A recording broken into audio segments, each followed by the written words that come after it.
One quiet evening, I was riding my bike under a soft, purple sky. It was one of those nights where everything felt just a little bit magical. Mimi, my tiny mouse friend who loves adventures, peeked out of my jacket pocket and pointed a tiny paw up at the sky. "The moon looks closer tonight," she whispered, her voice full of wonder. Her words made me slow down, and I looked up too. She was right. The moon hung huge and low, like a friendly lantern just for us. As I pedaled slower, something strange began to happen. The road ahead of us started to glow, not like it was lit by streetlights, but like it was painted with actual moonlight. It was a soft, silvery light that seemed to pull us forward. The familiar street signs and houses at the edge of the road began to fade away, replaced by a gentle mist. Before us, a silver path appeared, shimmering and leading us into the growing quiet of the night. It felt less like a road and more like an invitation.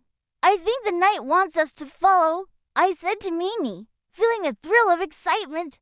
She just nodded, her little eyes wide. We followed the glowing path until we came across a single, beautiful lantern hanging from an invisible hook in the air, glowing with a warm, welcoming light. It seemed like the perfect place to stop. We parked the bike right there, leaning it against a soft bank of fog, and started walking ahead on foot.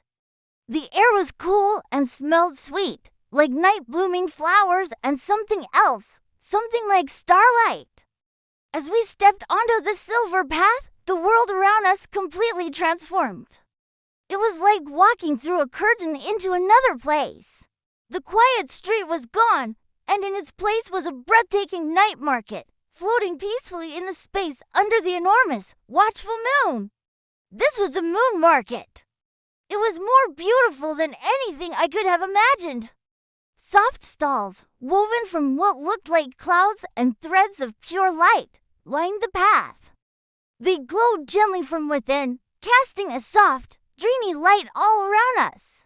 But the most amazing thing wasn't the stalls themselves, it was what they were selling. Instead of the usual fruits, vegetables, or toys you'd find at a market, these stalls were filled with jars. And inside each jar were tiny, glowing stars, sparkling and shimmering everywhere. Some of the stars twinkled with a cool blue light, others with a warm gold. There were pink ones, white ones, and some that shifted through all the colors of a rainbow. And they weren't silent. A soft, humming sound filled the air, like thousands of tiny lullabies all being sung at once. Mimi gasped, her tiny voice filled with awe. She scrambled up to my shoulder to get a better view. "They're selling stars, like they're toys," she squeaked in my ear. A kind seller, with a gentle face and eyes that seemed to hold the night sky in them, noticed Mimi. She smiled warmly and bent down, bringing herself to Mimi's height. "Each star holds a feeling," she said, her voice as soft as the starlight. "This one holds joy," she pointed to a bubbly, golden star. "This one, courage," she indicated a steady, white one. "And this one," she gestured to a calm, blue star, "holds peace and quiet dreams." People moved slowly and quietly through the market. There was no rushing, no shouting, no haggling. Everyone seemed to be there for the same peaceful reason. They would stop at a stall, look at the stars with gentle care, and choose one that seemed to call to them. The whole atmosphere of the market was one of peace and safety. It felt like a place where worries couldn't touch you. We wandered deeper into the market, mesmerized by everything we saw. We stopped at a small stall where tiny shooting stars were zipping around playfully inside large glass bubbles. They left little trails of silver dust as they darted back and forth. Mimi pressed her little paws against the cool glass, her nose twitching with excitement. "What happens if you take one home?"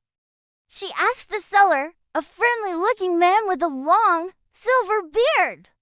He smiled a knowing smile. "Stars don't belong to anyone forever. he explained gently. They are visitors. They stay with you only as long as you need them. When their work is done, they find their way back home. It was a beautiful thought. That you couldn't own something so magical, but you could borrow its light for a little while. I thought about what I needed. After a moment, I chose a tiny, warm star. It wasn't the brightest or the flashiest, but it glowed with a soft, steady light, like a perfect bedtime lamp. It felt warm and comforting in my palm. Mimi, on the other hand, was drawn to a star that sparkled and fizzed with energy. It seemed to giggle with light as she picked it up. We held them gently in our hands, feeling their soft hum.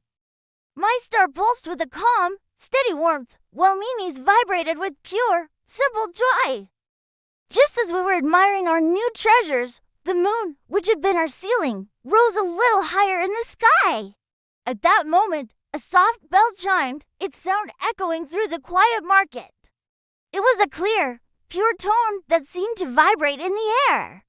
As if on cue, all the stars in the jars and on the stalls began to stir. Slowly, one by one, they started to float upwards, drifting out of their containers and rising into the air.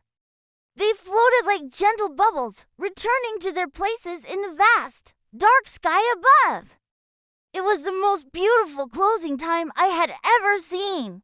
The market is closing, the sellers whispered to us and to each other, their voices filled with a gentle finality.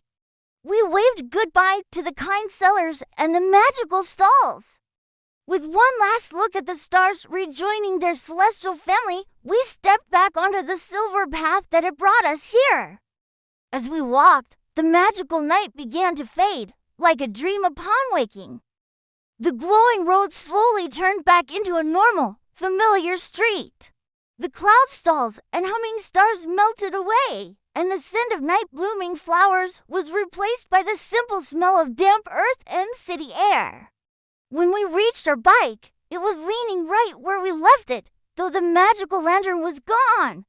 I instinctively looked down at my hand, where I had been holding my warm little star. It was empty. The star was gone. But a strange thing had happened. My heart, which had been feeling a bit heavy lately, now felt surprisingly light and warm. The feeling the star had given me was still there, even if the star itself wasn't.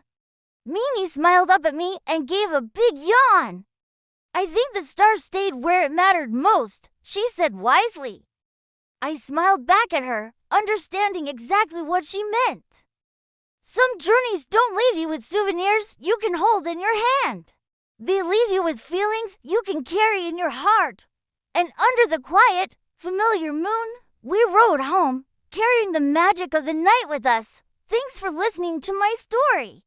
If you enjoyed this little trip to the moon market, don't forget to like this video and subscribe for more adventures. See you next time.